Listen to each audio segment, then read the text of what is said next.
आइए अब एक्सेल में हम लोग कुछ स्टैटिस्टिकल फंक्शंस रन करके देखते हैं। तो स्टैटिस्टिकल फंक्शंस को रन करने से पहले हमको कुछ डेटा जनरेट करनी चाहिए। तो आइए कर लेते हैं।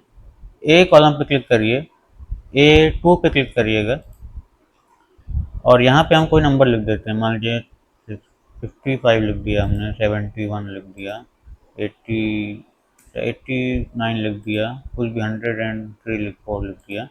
अब इनको पकड़ के आप ऐसे ये कर दीजिए, तो ये नंबर कुछ रैंडम नंबर जनरेट हो गए। ठीक है, अब इन पे हम कुछ स्टैटिस्टिकल फंक्शंस लगा के देखते हैं कि क्या होता है। इस जो कॉलम है उसको थोड़ा सा शिफ्ट कर देते हैं बीच में। कॉलम को पूरा सेलेक्ट करिए और फिर ये जो लाइंस दिख रही बाउंड्री पे उनको क्लिक करेंगे तो ये कॉलम आप शिफ्ट कर सकते हैं। यहाँ तक शिफ्ट कर लीजिए ताकि हमारे पास कुछ जगह हो कैलकुलेट करने की। अब हम कैलकुलेट करेंगे एवरेज।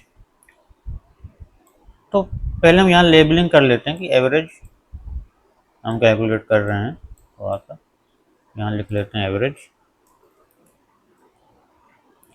इन सब का एवरेज क्या आएगा, कैसे कैलकुलेट कर सकते हैं हम लोग। तो आप ऐसे कर सकते हैं कि इस सेल पे क्लिक करिए, J24 पे फार्मूला बार में जाइए, इक्वल टू लिखिए, एवरेज लिखिए और नंबर्स की संख्या बता दीजिए। हमको चाहिए J2 से लेकर J23 तक, J23 तक ये पूरी श्रृंखला हमको चाहिए, इसका एवरेज। और ये लिख के आ गया एवरेज। अब अगला फंक्शन देखते हैं, मीडियन। हमको इस डेटा का मीडियन निकालना है, तो कैसे निकालेंगे। आइए फिर देखते हैं, सेल पे क्लिक कर लिए J25 पे और डेटा हमारी इतनी ही है। इस डेटा को हम लोग किसी और कलर से बना देते हैं ताकि वो समझ में आए, या इसके अगल बगल हम बाउंड्री बना देते हैं। तो ये बाउंड्री बनाने के लिए पहले आप डेटा को सेलेक्ट कर लीजिए, जहाँ तक डेटा है यहाँ तक है, 401.5 तक है। फिर यहाँ पे आइए, जो है बॉटम बॉर्डर, बॉर्डर दिख रहा है, बगल में ड्रॉप डाउन है, हमको चारों तरफ बॉर्डर चाहिए। तो आउटसाइड बॉर्डर्स सेलेक्ट करिए। तो इससे ये पता चल रहा है कि डेटा हमारी इतनी है और ये हमारा आउटपुट आ रहा है। हमको इतनी डेटा हर बार लेनी है, तो इससे खाली आपको क्लियर हो रहा है कि यहाँ पे डेटा हमारी है। तो J25 पे आइए, सेल पे, यहाँ हमको मीडियन चाहिए। फॉर्मूला बार में इक्वल टू लिखिए, लिखिए मीडियन। तो मीडियन में नंबर्स की संख्या लिख दीजिए जिसका आपको मीडियन निकालना है। J2 से लेकर हमें चाहिए J23 तक, J23 तक। अब इसका मीडियन आ गया। मीडियन भी उतना ही है जितना एवरेज है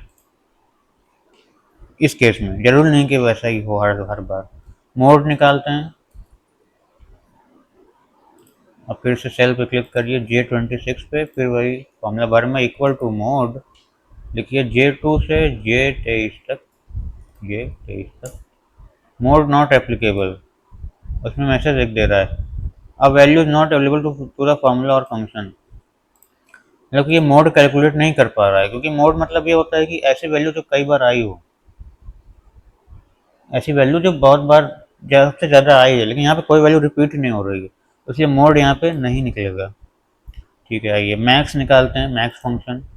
पहले यहाँ पे मैक्स लिख लेते हैं, मैक्स।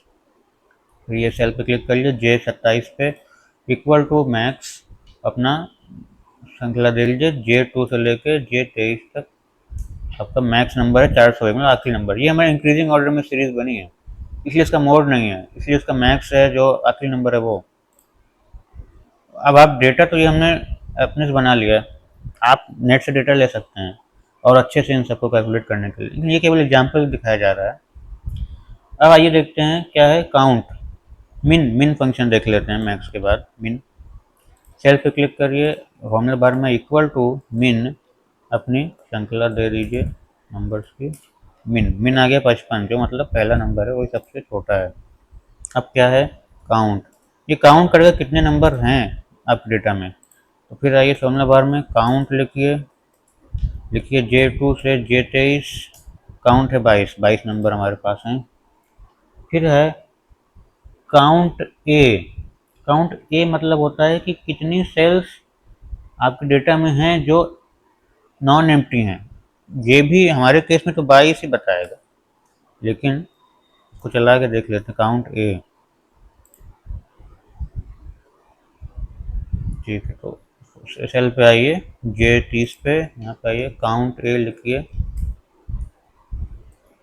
काउंट ए, जे J2 से J23 तक लेंगे तो कितना आएगा, 22 ही आएगा। काउंट ए का भी 22 ही आना था answer. Count blank, count blank एक फंक्शन, ये ब्लैंक काउंट करता है कितने ब्लैंक स्पेसेस हैं, एम्प्टी सेल्स कितनी हैं। तो ये काउंट करवा लेते हैं, एक भी नहीं होगी। काउंट ब्लैंक J2 से J23 तक 0, तो ये तो हमें पता ही था 0 ही आना है। अब ये एक फंक्शन बहुत अच्छा है, count if. Count if function का तो यूज़ आपको पड़ सकता है। आइए देखते हैं इसका कैसे यूज़ करना है। सेल पे क्लिक करते हैं, J32 पे, फॉर्मूला बार में आइए, इक्वल टू लिखिए काउंट इफ। काउंट इफ पहले रेंज बताइए, J2 से J23 तक हमें चाहिए।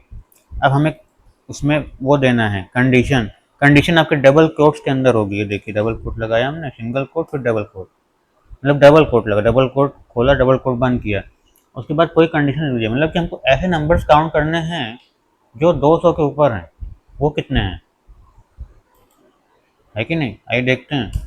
13 नंबर, ये एक यूजफुल चीज़ है कि हाँ भाई 13 नंबर ऐसे हैं जो 200 के ऊपर हैं। आप समझ रहे हैं। अब इस फॉर्मूले को एक्सटेंड भी कर सकते हैं, भाई 13 नंबर ऐसे हैं जो 200 के ऊपर हैं, तो कितने नंबर ऐसे हैं जो 200 के नीचे हैं। इसी सेल पे आप लिख लीजिए, यहाँ पे करिए, पहले पूरा काउंट निकालिए, काउंट पूरा निकालिए, पूरे का मतलब J2 से लेकर J23 तक का काउंट निकालिए, उसको माइनस करिए काउंट इफ से। ठीक है, अब इसको एंटर करिए, 9 नंबर ऐसे हैं जो 200 से नीचे हैं। ये ऐसे फार्मूले को आप एक्सटेंड भी कर सकते हैं, कई फार्मूले आप एक साथ लगा सकते हैं सीरीज में। तो ये बहुत पावरफुल फंक्शन है फार्मूला बार का। फार्मूला बार से, इसीलिए हम आपको फार्मूला बार से ही बता रहे हैं। यहाँ से भी आप कर सकते हैं फंक्शन, यहाँ ड्रॉप डाउन जाइए, मोर फंक्शन जाइए, ये फंक्शन आपको मिल जाएंगे, सारे सारे मिल जाएंगे, लेकिन ये उतना फ्लेक्सिबिलिटी आपको प्रोवाइड नहीं करेगा जितना आपको फार्मूला बार से फंक्शन लगाना प्रोवाइड करेगा। तो ये है आपके स्टैटिस्टिकल फंक्शंस।